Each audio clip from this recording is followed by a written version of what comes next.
রাজধানী প্যারিসের প্রাণকেন্দ্র বাংলাদেশি অধ্যুষিত এলাকা গার্দিনোরদের ১৪৮ রুই লাফায়েতে যাত্রা শুরু হয়েছে বাংলাদেশি মালিকানাধীন মোবাইল অ্যাক্সেসরিজ প্রতিষ্ঠান পালসের। গতকাল রবিবার ফিতা কেটে প্রতিষ্ঠানটির শুভ উদ্বোধন করা হয়। ফ্রান্সে বাংলাদেশি সফল উদ্যোক্তা রাজ্জাক ভূঁইয়া, রিপন খান ও শামীম মিদার এটি চতুর্থ প্রতিষ্ঠান। আমরা যারা বাংলাদেশ থেকে আসি তারা সবাই কাজ করে, আমি চাই আমরা তিনজন মিলে এমন একটা প্রতিষ্ঠান করেছি যেন বাঙালিদের কর্মসংস্থান তৈরি হয়। আমাদের বাঙালিরা যেন আমাদের দেখে আরো অনুপ্রাণিত হয়ে তারা যেন নিজে উদ্যোক্তা হয়ে বাঙালিদের কাজের জায়গা তৈরি করতে পারে, সেই উদ্যোগ নিয়েছি আমরা। আপনারা সবাই দোয়া করবেন। বিদেশের মাটিতে আসলে আমরা যৌথভাবে বিজনেস করতেছি। প্রধান উদ্দেশ্য হচ্ছে আমরা এখানে সবাই তো আর সবার পরিবার নিয়ে থাকে না, যারাই আছে তারাই আমাদের পরিবারের মতো, এবং তাদের সাথেই একসাথে মিলে মিশে থাকতে হয় এবং সামনের দিকে কোনো বিজনেস বা প্রতিষ্ঠান করতে হইলে তাদের সাথে নিয়ে করতে হয়। তারাই আমাদের আপন কাছের মানুষ। কথা হচ্ছে যে আমরা বাঙালিরা দিন দিন এখানে বাংলাদেশ কমিউনিটি বড় হচ্ছে, আমাদের চাকরির সুযোগ দরকার।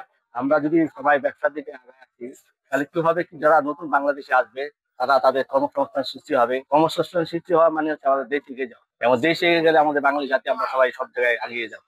এই জন্য আমরা চাচ্ছি যে সুন্দরভাবে সবাই মিলেমিশে ব্যবসা তৈরি করবো।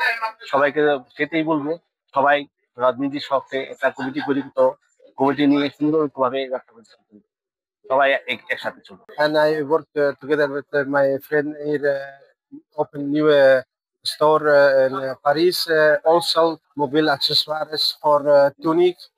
And I'm very happy today together with our good friend and here enjoy it. বাংলাদেশের মুন্সিগঞ্জ জেলার বাসিন্দা রাজ্জাক ভূঁইয়া, রিপন খান এবং শামীম মিদা এক অনন্য নজির করেছে ফ্রান্সে। লাল সবুজের পতাকা সমুন্নত করেছেন মাথা উঁচু করে। আজ তাদের 4টি প্রতিষ্ঠানে কর্মসংস্থানের সুযোগ সৃষ্টি হয়েছে অসংখ্য বাংলাদেশির। দেশের রেমিটেন্স পাঠিয়ে অবদান রাখছেন জাতীয় অর্থনীতিতে। Smart service, Turkish restaurant, Indian রেস্টুরেন্টের পর উদ্বোধন হলো পালস নামক আরেকটি প্রতিষ্ঠানের। তাদের লক্ষ্য মেড ইন বাংলাদেশ পণ্যের জন্য ফ্রান্সে একটি শক্তিশালী বাজার তৈরি করা। বাংলাদেশের সাথে আমদানি ও রপ্তানির মাধ্যমে তারা দেশের অর্থনীতিতে ভূমিকা রাখতে চান। তবে তাদের মতে এই উদ্যোগ সফল করতে হলে প্রয়োজন সরকারের সহযোগিতা। প্রবাসী উদ্যোক্তাদের জন্য সহজ শুল্ক নীতি, বিনিয়োগ সহায়তা ও ব্যাংকিং সুবিধা নিশ্চিত করা গেলে ফ্রান্স সহ ইউরোপে বাংলাদেশি পণ্যের ব্যাপক প্রসার ঘটানো সম্ভব হবে বলে মনে করছেন অনেকেই। MIB television desk report.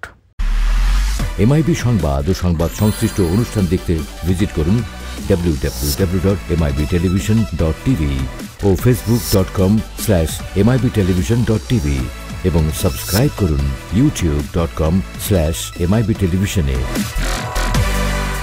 MIB television, সত্য খবর, সঠিক খবর।